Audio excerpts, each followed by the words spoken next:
ઓમ શાંતિ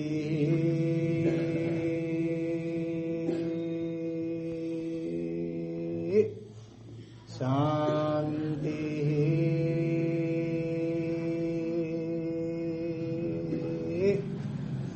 શાંતિ.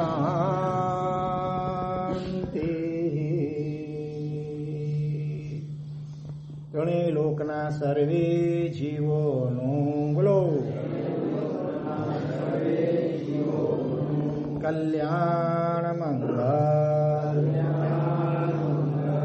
અને શીઘ્ર મોક્ષ થાઓ એવી મંગલ ભાવના પૂર્વક નમો અરિહંતાણમ નમો આયરિયાણમ નમો લોએ સબ સાહુણમ સબ પાવપણાશણો પડમં હોઈ મંગલા નમો સિદ્ધાણામ નમો ઉપજ્જાયાણામ એશો પંચનમુપકારો મંગલાણં ચ સબેશી નમો અરિહંતાણામ નમો આયરિયાણામ નમો લોએ સબ સાહુણામ સબ પાવપણાશણો પડમં હોઈ મંગલમ.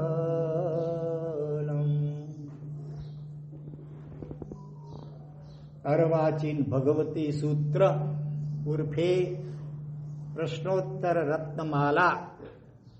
ગઈકાલે આપણે કયા પ્રશ્ન વિચાર્યા? એક તો નમિયુણ સ્તોત્ર અને કલ્યાણ મંદિર સ્તોત્ર એ માત્ર એ સવારના ગણી શકાય કે નહીં, એનો આપણે વિગતવાર જવાબ વિચાર્યો હતો. બીજો પ્રશ્ન કયો વિચાર્યો તો ગઈકાલે કે પ્રભુ જેવા બનવું હોય, આપણું મૂળ સ્વરૂપ કેવલ જ્ઞાન વગેરેમાં પ્રગટાવવું હોય તો એને માટે શું સાધુપણું અનિવાર્ય છે એકાંતે, કે પછી ગ્રસ્ત જીવનમાં અથવા તો શ્રાવકપણામાં પણ રહીને પણ એ વિતરાગ સ્વરૂપ કેવલ જ્ઞાન સ્વરૂપ પ્રગટાવી શકાય? એ પણ આપણે સ્યાદવાદ શૈલીથી એનો જવાબ ગઈકાલે વિચાર્યો હતો. આજે હવે બીજા બે ત્રણ પ્રશ્ન લઈએ. ઘરના મુખ્ય દરવાજા ઉપર બહારની બાજુ ભગવાનની મૂર્તિ સ્થાપવાનું મુખ્ય કારણ શું છે? એ તમને પહેલા તો ખ્યાલમાં છે. ઘરની બહાર જે ઉપર બારશાક હોય એના ઉપર ભગવાનની પ્રતિમા, એટલે મોટે ભાગે તો આજકાલ જીરાવલ્લા પાસનાથ ભગવાન એમની પ્રતિમા એ સ્થાપવામાં આવે. તો કેટલીક વાર અષ્ટમંગલ પણ સ્થાપવામાં, અષ્ટમંગલની પટ્ટી સ્થાપવામાં આવે. અથવા અમે મુંબઈમાં જ્યારે હતા બોરીવલી વગેરેમાં, જોગેશ્વરીમાં ચોમાસા, તો એ વખતે કાંદીવલીમાં એક ભાગ્યશાળી બનાવે છે એ જે પાર્શ્વાથ ભગવાન. તો એ રીતે હોલસેલમાં મંગાવેલા જેમણે નોંધાવેલા, અને દરેકે પોતાના ઘરની બહાર પાર્શ્વાથ ઉપર એ ભગવાનને સ્થાપિત કરેલા. તો એ માંગલિક રૂપે બહુ જ ઉપયોગી જરૂરી છે. તો જ્યાં એના કારણ શું બતાવે છે? ઘરના મુખ્ય દરવાજા ઉપર બહારની બાજુ, ઘરની અંદરની બાજુ નહીં પણ બહારની બાજુ ભગવાનની મૂર્તિ. કેટલીક વાર બંને બાજુ, બહાર પણ રાખી શકો અને અંદર પણ સાથે રાખી શકો ભલે. તો એ મૂર્તિ સ્થાપવામાં મુખ્ય કારણ આ પ્રમાણે વિચારી શકાય. એક તો ઘરમાં પ્રવેશતા ભગવાનના દર્શને મંગલ અને શુકન થાય. પ્રભુની પ્રતિમાના દર્શન શુકનવંત છે, મહામાંગલિક છે, એટલે એ રીતે એટલે પછી ઘરમાં પ્રવેશીએ પછી પણ અંદરમાં બધી શાંતિથી બધું કામ થાય, ઝઘડા બોલાચાલી વગેરે ન થાય. બીજું અન્ય કે ગુરુ ભગવંતને જોતા જ ખબર પડે કે આ જૈનનું ઘર છે. મોતી વારવા નીકળ્યા હોઈએ, મુંબઈમાં મોટે ભાગે બ્લોક તમારા બંધ પડ્યા હોય ભયના કારણે, ખબર કેમ પડે જૈનનું ઘર છે કે બીજું છે? ઉપર ભગવાન દેખાય એટલે ખ્યાલમાં આવી જાય કે આ શ્રાવકનું ઘર છે. એટલે ધર્મ લાભ. હકીકતમાં તો દરવાજા ખુલ્લા જ હોવા જોઈએ ભોજનના સમયે ખાસ. એમાં સાધુ સાધુ ભગવંતો માટે પણ એ સિવાય પણ કોઈ ભિક્ષુક વગેરે આવે તો એના અનુકંપા દાનનો લાભ લેવા માટે પણ અભંગ દ્વાર શ્રાવકના કયા છે.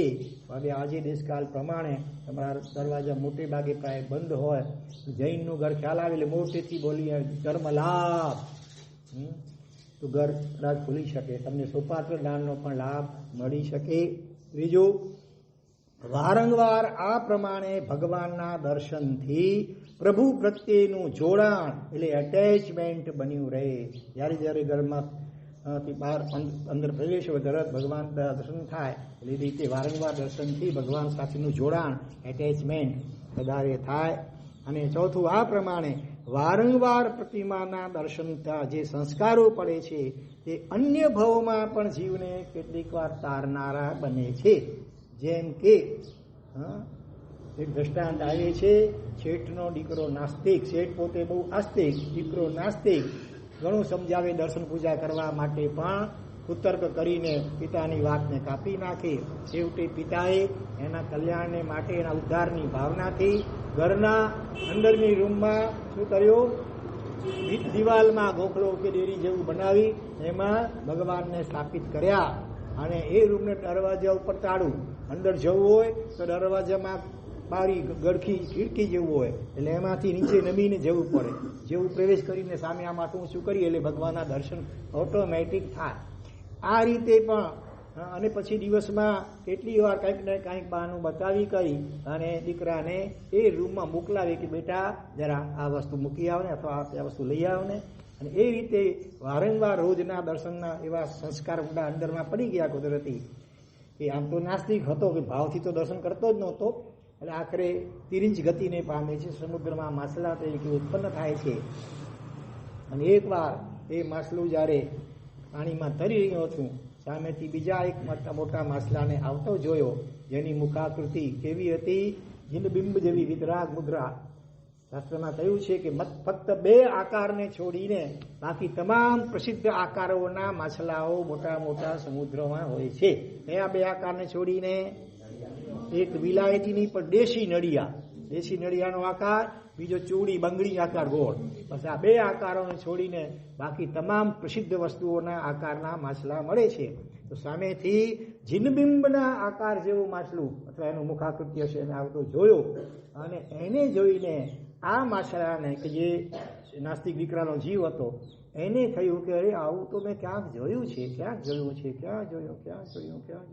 ઊંડા વિચારમાં ઉવાપોમાં સરકી જાય છે અને શ્રુતિ જ્ઞાનાવરણી કર્મનો ક્ષરોક્ષમ થાય છે અને પૂર્વ જન્મની યાદ આવે છે, જાતિ સ્મરણ જ્ઞાન થાય છે. અને થયું ઓહો, હું માનવ તરીકે જૈન કુળમાં જન્મ્યો હતો, મારા પિતાએ મને કેટલી શિખામણો આપી દર્શન કરવાની, પૂજા કરવાની, પણ મેં માન્યું ગણકાર્યું નહીં. પરિણામે આજે આ તિરિંચ અવતારને પામ્યો છું. સમુદ્રમાં તો મોટે ભાગે મત્સ્ય ગલાગલ ન્યાય કહેવાય. મોટું માછલું હોય ને એનાથી નાના માછલાને ગળી ખાઈ જાય, નાનું ઈ હોય એનાથી નાનાને ખાય. આ મત્સ્ય ગલાગલ ન્યાય કહેવાય ચાલે. એટલે માંસાહાર કરી અને ક્યાંક હવે નરક આડી દુર્ગતિમાં જવું ન પડે.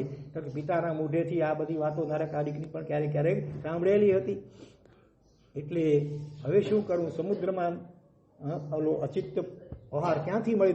નિર્જીવ આહાર. એટલે એણે અભિગ્રહ લીધો, જ્યાં સુધી નિર્દોષ આહાર મળે અચિત્ત તો જ મારે ખાવું, નહીં તો ઉપવાસ. અને આ રીતે 15 દિવસનું અણસણ થઈ ગયું સમુદ્રમાં. નિર્દોષ આહાર ક્યાંથી મળે? અચિત્ત. અને એ આયુષ્ય પૂરું કરી આ શુભ સંકલ્પ અને તપશ્ચર્યાના પ્રભાવે દેવલોકની અંદર દેવ તરીકે ઉત્પન્ન થાય છે. એટલે આ રીતે ઘરની બારશાખ ઉપર ભગવાનને બિરાજમાન કરવાથી, રોજ દિવસમાં એકવાર આ રીતે પ્રભુના દર્શન થવાથી અંદરમાં સારા સંસ્કારો પડે. એ ક્યારેક આવી રીતે ઉદયમાં આવીને જીવના લાભ કરતા બને. આપણે રથયાત્રા વરઘોડો જેને કહીએ છીએ એમાં પણ ભગવાનને બિરાજમાન કરી પાછળ આશય એ છે કે ઇતર લોકો અજૈન લોકો પણ આ રીતે આપણા ભગવાનના દર્શન કરે, ભલે દ્રવ્યથી દર્શન કરે તો ક્યારેક પણ એના પણ જાતિ જ્ઞાનના ક્યાંક નિમિત્ત બની જાય એવા આશયથી આ કરવામાં આવે છે. તો અને એવી પણ એક માન્યતા છે કે પ્રભુની હાજરી જાણીને અન્ય અશુભ તત્વો ઘરમાં પ્રવેશતા નથી. આજની ભાષામાં નેગેટિવ એનર્જી એને કહેવામાં આવે. ભૂત પ્રેત વેંતરાડી દુષ્ટરીઓ અથવા કોઈએ કરેલો એવો પ્રયોગ આજકાલ ઘણા ઈર્ષ્યા દ્વેષ અને સ્વાર્થને કારણે આવા બધા તાંત્રિક મંત્રી પ્રયોગો થતા હોય છે. આખા ઘરના દરેક સભ્યોને હેરાન કરવા માટે, તમારા વેપાર ધંધાને એકદમ બાંધી નાખવા માટે આવા વિચિત્ર પ્રયોગો પણ કરાવવામાં આવતા હોય છે. તો એવું કઈ મલિન તત્વો કે નેગેટિવ એનર્જી એ પણ પ્રવેશી શકે નહીં. અને રૂપ જાઓનો ઓર્ડર જાણે મળી જાય. ભગવાન બિરાજમાન છે, ત્યાં જવાય નહીં. મલિન તત્વો એમ દૂર ભાગે. એટલે આવા આટલા બધા લાભ છે. એટલા માટે ઘરની બારશાખ ઉપર બહારની બાજુએ પરમાત્માની પ્રતિમાને સ્થાપિત, દર્શનીય, પૂજનીય નહીં, દર્શનીય પ્રતિમાને પણ સ્થાપિત કરવી જોઈએ. તમારામાંથી કેટલાના ઘરે છે? મુંબઈમાં પણ ભલે કાંતિલાલભાઈના ઘરે છે. આ બાજુ પણ 4-5 આંગળી ઊંચી છે. આ બાજુ પણ બીજા 3 જણ. બરોબર. કોની પ્રેરણાથી આ સ્થાપિત કરવામાં આવ્યા? બરોબર, ધન્યવાદ. તો એ રીતે હવે જાઓ મુંબઈ જ્યારે ત્યારે લક્ષમાં રાખજો. અને ભગવાન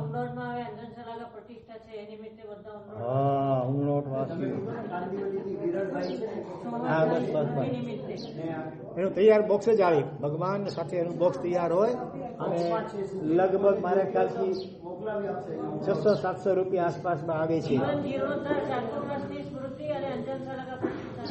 હા, બરોબર, લગાવશો. કેટલા ઘર છે અહીંયા? ભલે અહીંયા પણ લગાડે અને મુંબઈમાં પણ લગાડે. તો એ પ્રમાણે મંગાવી લેજો કાંદીવલીથી. બરોબર, બુકિંગ ઓર્ડર બુકિંગ કરાવવું પડે. હા,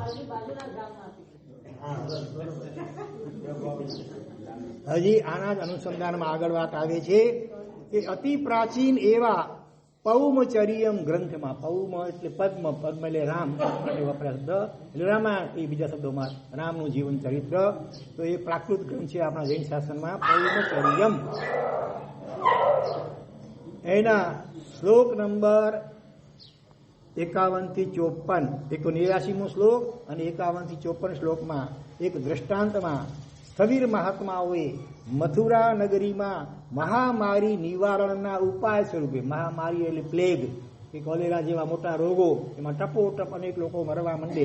હમણાં આપણે ત્યાં જેમ થયું પેલું કોવિડ, બરોબર, તો આ મહામારી કહેવાય. તો એવા સંજોગોમાં એના નિવારણના ઉપાય સ્વરૂપે ઘેર ઘેર જીન પ્રતિમા સ્થાપિત કરવાનું કહ્યું છે પૂર્વના મહાપુરુષોએ. પ્રભુના સ્થાપના નિક્ષેપો પણ પ્રભુનો મહિમાવંત છે એમ જાણવું. બરોબર. હજી આગળ કહે છે, જ્યાં જીન મૂર્તિઓ સ્થપાતી નથી ત્યાં જૈનેતરોના અનુકરણ સ્વરૂપે ગણેશજી પધરાવી દેવાનું પણ બનતું હોય છે. માટે પણ જીન મૂર્તિ પધરાવવી જોઈએ. ભક્ત આત્મા એક નિષ્ઠ હોય. ગંગા ગયે ગંગાદાસ ને જમના ગયે જમનાદાસ જેવું હોવું જોઈએ નહીં. પછી જિનાલયના દ્વારે પણ શ્રી અપરાજિત સૂત્ર વગેરે શિલ્પશાસ્ત્રના નિયમ અનુસાર મધ્યમાં જીન મૂર્તિ કરાય છે, જેથી ભવિષ્યમાં ગમે તે કારણે મંદિર ઉજ્જળ થાય તો પણ તે કયા સંપ્રદાયનું છે તે જાણી શકાય. જેમ કે ભરૂચમાં પ્રાચીન સમડી વિહાર આજે મસ્જિદમાં ફેરવાઈ ગયું છે. હમણાં જે આપણે દર્શન કર્યા રસ્તા વિહારમાં, એ તો બીજું છે. એકચ્યુઅલી જે અસલી જે હતું સમડી વિહાર જિનાલય, આજે ત્યાં મુસ્લિમ લોકોએ મસ્જિદ કરી નાખી છે. ઘણા અત્યારે વિવાદો ચાલે છે ને, સરકારમાં પણ કોર્ટમાં કેસો ચાલે છે. આપણા ઘણા પ્રાચીન હિન્દુઓના કે જૈનોના પ્રાચીન તીર્થો વગેરે અને તોડીને તેને મસ્જિદમાં ફેરવી નાખવામાં આવેલ. તો એમાં અંદર આવીને જીન મૂર્તિ હજી કુદરતી જોઈ શકાય છે. એટલે આ રીતે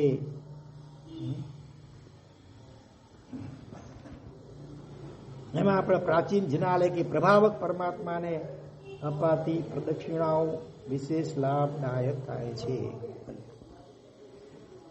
ચાલો હવે હજી બીજો પ્રશ્ન લઈ લઈએ. અમે ઘરની બહાર એક ગુરુ ભગવંતના કહેવાથી શ્રી જીરાવલા પાર્શ્વનાથ પરમાત્માની પ્રતિમા સ્થાપિત કરી હતી. અમારા પરિચિત એક વાસ્તુશાસ્ત્રીએ કહ્યું કે ઘરની બહાર તો અષ્ટમંગલની પટ્ટી આવે છે અને ગૌતમ સ્વામી જ રખાય, ભગવાનની મૂર્તિ રખાય નહીં. તો સત્ય શું છે? ભગવાનની મૂર્તિ ક્યાં રખાય? તો પછી આવો પ્રશ્ન પૂછવામાં આવ્યો. એના જવાબમાં કહે છે કે આપણા પ્રથમ પ્રબંધ ગ્રંથોમાં વાત આવે છે. પ્રબંધ એટલે જેમાં જીવન ચરિત્રો મહાપુરુષોના હોય. તે મથુરા નગરીમાં ઉપદ્રવ દૂર કરવા માટે ગુરુ ભગવંતે ઘરે ઘરે દ્વાર શાખ ઉપર, બાર શાખ એટલે દ્વારનો અભ્રણ થઈ ગયો બાર શાખ, દ્વાર શાખ ઉપર બહારની બાજુ પાર્શ્વનાથ પ્રભુની મંગલ મૂર્તિ સ્થાપિત કરવાનો ઉપદેશ આપેલ અને એ પ્રમાણે કરતા ઉપદ્રવ દૂર પણ થયો. એટલે એવું એકાંતે નથી કે ભગવાનની મૂર્તિને સ્થાપિત ન કરાય ને ગૌતમ સ્વામી અથવા તો અષ્ટમંગલ જ સ્થાપિત થાય, એવું એકાંતે કાંઈ જરૂરી નથી. દ્વાર શાખ ઉપર આ રીતે પ્રતિમા સ્થાપવી અને મંગલ ચૈત્ય કહે છે. ચૈત્ય દેરાસર એના પ્રકાર હોય છે. મિશ્રાકૃત ચૈત્ય, સંઘનું હોય, શિખરબદ્ધ ચૈત્ય હોય, ગૃહજીનાલય હોય, એમ મંગલ ચૈત્ય પણ કહેવાય. ચૈત્યનો અર્થ દેરાસર પણ થાય, ચૈત્યનો અર્થ જીન બિંબ પણ થાય, ત્રીજો અર્થ ચૈત્યનું જ્ઞાન પણ થાય. તો સ્થાનકવાસીઓ ચૈત્યનો અર્થ જ્ઞાન કરે. આપણા હકીકતમાં આપણે જીન મંદિર ને જીન પ્રતિમા મુખ્ય અર્થ છે. તો પ્રવચન સારોદ્ધાર આદિ ગ્રંથોમાં તેનું સ્વરૂપ બતાવ્યું છે. એટલે જીરાવલા પાર્શ્વનાથની પ્રતિમા ઘર બહાર દ્વારની ઉપર સ્થાપી હોય એમાં અમને તો કોઈ વાંધો જણાતો નથી. વળી આ પ્રતિમા પૂજનીક હોતી નથી, એટલે કોઈ દોષની સંભાવના આસ્થાપના વગેરેની કરવાની, માત્ર દર્શનીય તરીકે હોય છે. એનો પણ પ્રભાવ હોય છે. હજી એક પ્રશ્ન લઈ લઈએ. જો ઘરમાં પૂજા રૂમ, આમ તો કયા ખૂણે હોવું જોઈએ ખબર છે? ઈશાન ખૂણો. ઈશાન ખૂણો એટલે કઈ બે દિશા વચ્ચેનો? ઈસ્ટ એન્ડ નોર્થ, પૂર્વ અને ઉત્તર, એ બેની વચ્ચેનો ખૂણો એ ઈશાન ખૂણો કહેવાય. આ ખૂણો કયો કહેવાય? અગ્નિ. બરોબર. આ ખૂણો કયો કહેવાય? વાયવ્ય. વાયુ પવનને આવવાનું મુખ્યત્વે આ બાજુ દિશા, અને છેલ્લું રહ્યું તે આ બાજુ નૈઋત્ય. તો ઈશાન ખૂણામાં કયા ભગવાન વિચરી રહ્યા છે? ભગવાન શ્રીમંદર સ્વામી. એટલે શિલ્પશાસ્ત્ર પ્રમાણે પણ ઈશાન ખૂણામાં ઘરમાં ગૃહ મંદિર અથવા ભગવાનને સ્થાપિત કરવામાં આવે છે. પણ ધારો કે એ શક્ય ન હોય, ઘરનું બાંધકામ કે એવા પ્રકારનું હોય, તો કઈ દિશામાં પછી કરી શકાય અને તેમાં પ્રતિમા કઈ દિશામાં મુકાય? આ બધા તમને ઉપયોગી થાય એવા પ્રશ્નો છે કે નહીં? તો જો ઈશાન ખૂણામાં પૂજા રૂમ બનાવવો શક્ય ન હોય તો પૂર્વ દિશામાં અથવા ઉત્તર દિશામાં પણ પૂજા રૂમ કરી શકાય. ખૂણો શક્ય ન હોય તો પૂર્વ અથવા ઉત્તર દિશામાં પણ પૂજાનો રૂમ કરી શકાય, દેવી વિરાજમાન કરી શકાય. અને તે પછી પશ્ચિમ દિશામાં કરાય. પહેલા શક્ય તો સુધી ઈશાન ખૂણો, સેકન્ડ ઓપ્શન પૂર્વ દિશા અને ઉત્તર દિશા. એ પણ શક્ય ન હોય તો પછી પશ્ચિમ દિશામાં કરાય. અને તે પણ શક્ય ન હોય તો છેવટે દક્ષિણ દિશામાં પણ પૂજા રૂમ કરી શકાય. ફર્સ્ટ પ્રેફરન્સ ઈશાન ખૂણો અથવા પૂર્વ કે ઉત્તર દિશા. એ શક્ય ન જ હોય કોઈ સંજોગોમાં, સિચ્યુએશનમાં, તો પછી પશ્ચિમમાં કે દક્ષિણમાં પણ છેવટે કરી શકાય. પણ કરવું જરૂર, બાનું કાઢીને છૂટવું નહીં કે અમારા ઘરમાં એવા છે કે ઈશાન કે પૂર્વ તો શક્ય નથી, માટે અમે ઘરમાં મંદિર રાખ્યું નથી. તો એ રીતે આ કારણ કે બહાનું દર્શાવીને પૂજા રૂમ બનાવવું જ નહીં ઘરમાં, એ ઉચિત નથી. છેવટે અપવાદ રૂપે પશ્ચિમ કે દક્ષિણ દિશાની પણ આમાં છૂટ બતાવવામાં આવી છે. ઘરના જે તે યોગ્ય ભાગમાં પૂજા રૂમ કરવાનો નિશ્ચિત થયા બાદ તેમાં જે તીર્થંકર ભગવાનની પ્રતિમાજી સ્થાપિત કરવાના હોય તે એવી રીતે સ્થાપવા કે જેથી દર્શન કરતા આપણી સામે પૂર્વ દિશા કે ઉત્તર દિશા આવે. આપણું મુખ પૂર્વ દિશા કે ઉત્તર દિશામાં આવવું જોઈએ. એની પાછળ વૈજ્ઞાનિક કારણો પણ હોય છે. પણ રાત્રે સૂવું હોય ને એટલે આપણે કોઈ પણ ધર્મ ક્રિયા, જાપ કરવો હોય, સ્વાધ્યાય કરવો હોય, ગાથા ગોખવી હોય, કોઈ પણ ધર્મ આરાધના કરવી હોય તો ઈશાન ખૂણો અથવા આપણું મોઢું પૂર્વ કે ઉત્તર તરફ રહે એ રીતે આપણે રહેવું જોઈએ. પણ રાત્રે સૂવામાં થોડો ફેરફાર છે. સૂતી વખતે આપણું માથું કઈ દિશામાં રાખવું જોઈએ ખબર છે કોઈને? દક્ષિણ દિશામાં રાખવું જોઈએ તો ઊંઘ સારી આવે. કારણ કે આની પાછળ વૈજ્ઞાનિક કારણ છે. આખું પૃથ્વીનો ગોળો જે કહેવાય છે ઉત્તર ધ્રુવ અને દક્ષિણ ધ્રુવ, એ પણ લોહ ચુંબક, કુદરતી રીતે લોહ ચુંબકીય તત્વ એમાં હોય છે. એટલે અને આપણા શરીરમાં જે લોહી ફરે છે એમાં પણ લોહ તત્વ અંદરમાં હોય છે. એટલે દક્ષિણ દિશામાં માથું રાખીને સુવાથી મનમાં વિચારો, વિકલ્પો બહુ ના આવે ને થોડી વારમાં ઊંઘ સારી આવી જાય. એનાથી ઊંટું કરવામાં આવે તો જલ્દી ઊંઘ આવે નહીં. અને આખી રાત સૂતા પછી પણ ઉઠી ત્યારે આમ બેચેની હોય, આમ જાણે એવું હોય. એવો અનુભવ થતો હશે, તમે અનુભવ કર્યો હોય તો ખ્યાલ રાખજો. ચાલો જાગ્યા ત્યાંથી સવાર, બરોબર? એટલે સૂતી વખતે માથું દક્ષિણ દિશામાં આપણું રહે એ રીતે શું. સેકન્ડ ઓપ્શન તરીકે પૂર્વ કરતાં પણ અહીંયા દક્ષિણ દિશામાં માથું રહે એ વધારે લાભનું કારણ બતાવ્યું છે.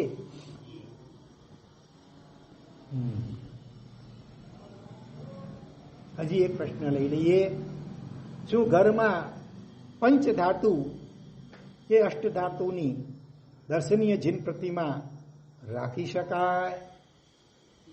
ઘરમાં પંચધાતુની દર્શનીય જીન પ્રતિમા તો રખાય છે, પરંતુ અષ્ટધાતુની પ્રતિમા રખાતી નથી.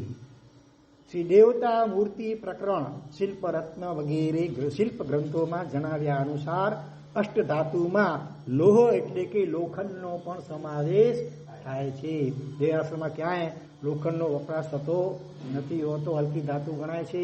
ત્યાં ખીલી પણ લગાડી હોય ને તો પિત્તળની લગાડવાય છે, પણ લોખંડની ચૂંક કે ખીલી કે સ્ક્રૂ લગાડવામાં આવતા નથી હોતા. માટે આચાર દિનકર ગ્રંથ અનુસાર જીન પ્રતિમા તેમજ જૈન શાસનના કોઈ પણ દેવદેવીઓની અષ્ટધાતુની પ્રતિમા બનાવાતી નથી કે ઘરમાં પણ રખાતી નથી. અને હવે આજનો છેલ્લો 5મો પ્રશ્ન એક લઈ લઈએ. ઘર કે ઓફિસમાં, મંદિરમાં તીર્થંકર પરમાત્માની બાજુમાં કુળદેવીનો ફોટો મૂકી શકાય? આ પણ આજની કાળમાં મહત્વનો પ્રશ્ન છે. જવાબમાં કહે છે આ રીતે ગૃહ મંદિર, ખોખલામાં પરમાત્માની બાજુમાં કુળદેવીનો ફોટો. શું તમારો શું ખ્યાલ છે? ફોટો મૂકવો યોગ્ય નથી. ઘરમાં તો કુળદેવીનું મુખ્ય સ્થાન કયું હોવું જોઈએ ખબર છે? પાણીયારું. પાણીયારું કોને કહેવાય એ તો ખબર, ગામડામાં સમજાવવું ન પડે. શહેરમાં જન્મ્યા હોય એને ખબર ન હોય કે પાણીયારું એટલે ત્યાં પાણીના મટકા વગેરે મૂકવામાં આવતા હોય, ઓટલા જેવું હોય ને એની ઉપર પાણીના મટકા રાખવામાં આવતા, એ પાણીયારું કહેવાય. તો એ જે ઓટલો હોય ને એની નીચે અથવા એની બાજુમાં એ રીતે કુળદેવીનું સ્થાન ગણાય. ભગવાનનો ગોખલો અને કુળદેવીનું સ્થાન અલગ અલગ હોવું જોઈએ. ના નથી પાડતા ઘરમાં કુળદેવીનું સ્થાન ન જવું જોઈએ, પણ એમાં મર્યાદા અને વિવેક જળવાવો જોઈએ એવી અમારી સમજણ છે. છતાં આ વિષયમાં વિશેષ જાણવા મળે તો તે પ્રમાણે પણ કરી શકાય. અલગ જ હોવું જોઈએ. કુળદેવી હોય કે શાસન દેવદેવી, પછી સરસ્વતી માતા હોય કે પદ્માવતી દેવી વગેરે હોય તો પણ એનું સ્થાન કુળદેવી એટલે દેવદેવીનું સ્થાન અલગ હોવું જોઈએ. તો ઘણા એક જ દેવી હોય ને વચમાં પાર્ટીશન પાડીને આમ 2 વિભાગ પણ શિફ્ટ કરી શકાય. એક વિભાગમાં ભગવાન અને એની સાથે ગૌતમ સ્વામીને મૂકી શકાય ના ભગવાનની બાજુમાં.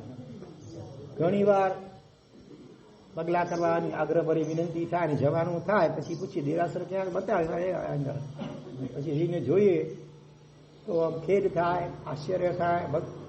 એ પૂછી ભગવાન ક્યાં સામે માતાજીની મૂર્તિ વગેરે કુળદેવી હોય કે બીજા કોઈ દેવદેવી હોય, કેટલી વાર ગણેશજી વગેરે પણ હોય. ભગવાન કે એ માતા તો પુણે મેં પેપર ટચ્યું નાનકડો આ પિત્તળીઓ નાનકડી કરતા આટલી હોય રમકડા જેવું અને કંઈક નાનકડો ફોટો જેવું કદાચ હોય. એટલે ભગવાનને સાવ ખૂણામાં હાસવિયામાં અને દેવદેવી સામે આ કેટલી મોટી તીર્થંકર પરમાત્માની આસાધના છે અજ્ઞાનતાને કારણે. અજ્ઞાનતા એ પણ એક મોટો ગુનો છે. કોઈ ડ્રાઈવર હોય નવો સવો અને કોઈક રોડ એવા હોય વન વે, આમ જ જવાય, પાછું આમ આવી શકાય નહીં. પણ એનું જો ઉલ્લંઘન થાય અને કોર્ટમાં પછી બચાવ માટે કે ભાઈ મને ખબર નહોતી તો એ તમારો બચાવ ચાલે ન ચાલે. તમે ડ્રાઈવર થયા છો, લાયસન્સ મેળવ્યું છે, તો તમને વાહન વ્યવહારના બધા કાયદાઓ નિયમો ખ્યાલમાં હોવા જ જોઈએ. એટલે અજ્ઞાનતા એ ખબર નથી એ બચાવ ચાલી શકે નહીં. એ રીતે દરેક બાબતમાં આપણે સમજણ ગુરુગમથી મેળવવી જોઈએ. અમે એક વખત થોડા ઘણા વર્ષો પૂર્વે ભુજની બાજુમાં ભુજોડી છે ત્યાં ગયા હતા. એક ભાગ્યશાળી બહુ આગ્રહ કર્યો, પોતાના ઘરે પગલાં કરવા માટે લઈ ગયા અને જ્યાં અંદર ઘરમાં ગયા ત્યાં આવડા મોટા મોટા કેલેન્ડર ઇતર દેવદેવીઓના, જૈનની પણ ઇતર દેવદેવીઓના અને દેવોના એમના આટલા મોટા કેલેન્ડરો ફોટાઓ લાગેલા હતા. અને ક્યાંય આપણા જૈન પરમાત્મા કે ગુરુ ભગવંતનો કે એનું ફોટાનું નામો નિશાન નહીં. મેં પૂછ્યું આમ કેમ? તો કે મારો ફ્રેન્ડ છે ને, વેપાર ધંધામાં ફ્રેન્ડ તો બધા હોઈ શકે તમારા અલગ અલગ, એણે મને આ ભેટ આપ્યા છે એટલે લગાવ્યા છે. મેં કીધું ભેટ આપ્યા, હા, અને કદાચ છૂટકી લેવું પડે તો લેવું, પછી શું કરવાનું? બીજા જે એને માનતા હોય એને આપણે ભેટ રૂપે આપી દેવાનું.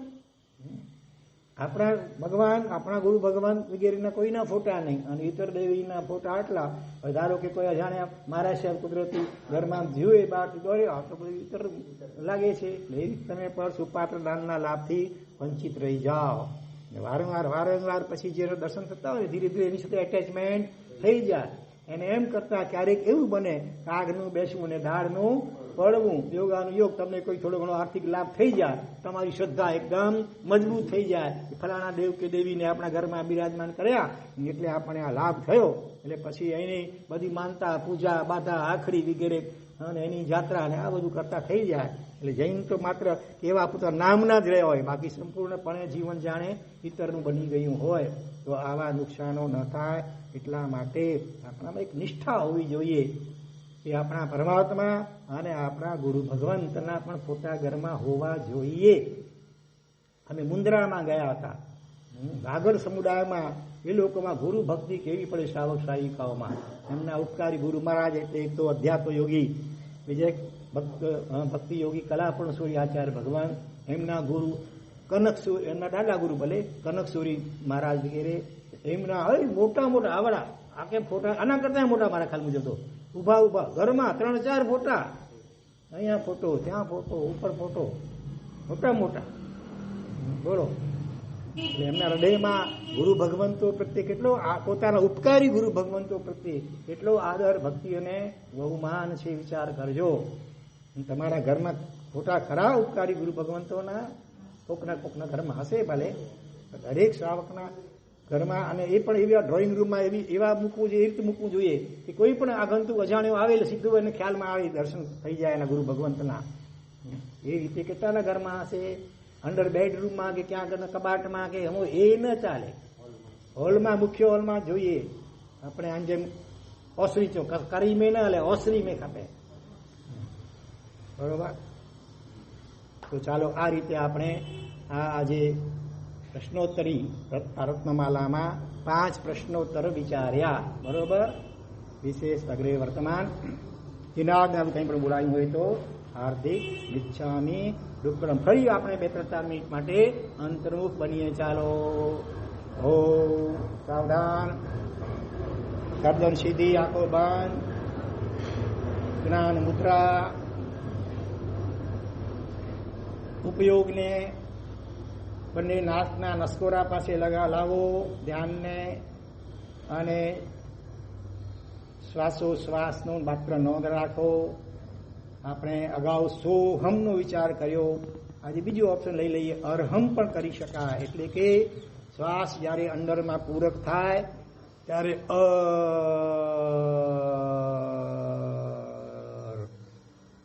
થોડીક સેકન્ડ પછી શ્વાસ જ્યારે બહાર નીકળવા માંડે ત્યારે હમ.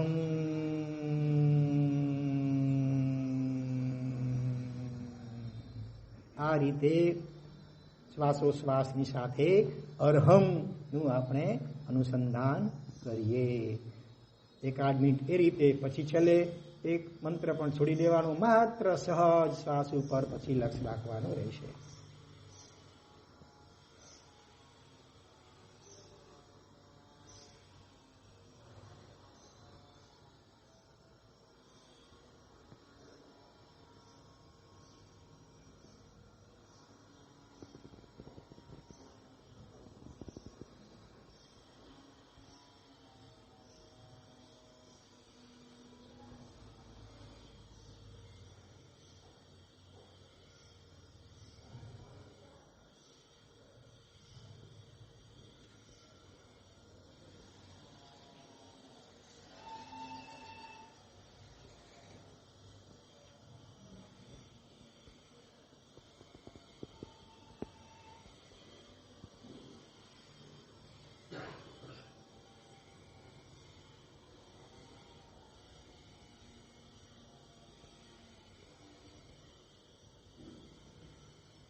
ઓમ શુદ્ધાત્મ સ્વરૂપાય નમઃ.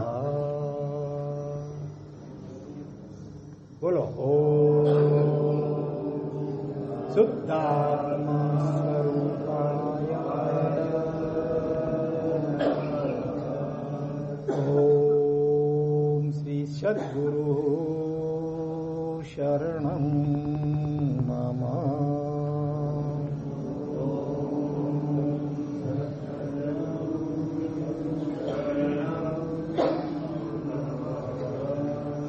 ઓમ હ્રીં નમો લોએ સબ્બ સાહુહં.